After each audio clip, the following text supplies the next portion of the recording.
Manifestacija počnie na 11 odzin na ohlядним полю у Čizmarovih, gdje u vidzi rozlika medzi hibridom i sortu červene i rohove paprigi, a planovani odhod na išče skelju polja členog Združenja Paprigaroh. Tiž tak bohata programa planovana i u centru Ruskog kerestura.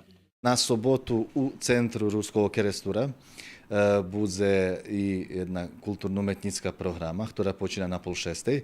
Tiž tak od 2 hodin už bude rihtanje jedloh, dôležité porihtane 17 kotli, ktorí budú pririhtani za našich hostov, za domašních, za všetkých ľudí, ktorí sú pokoštovať cožka dobre i smačné, všetko viazané za paprigu.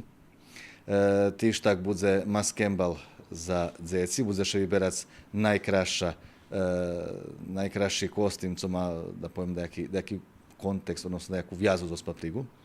Tiž tak bude vyberien za najkrašši štand. Недельова час манифестації започне на 14 годин на гіподроме Леї з обегованнями за Прагох, буде і вистава паприги, продуктов з неї і ріжної другої желеняві, а плановані ізмісти за дзеці.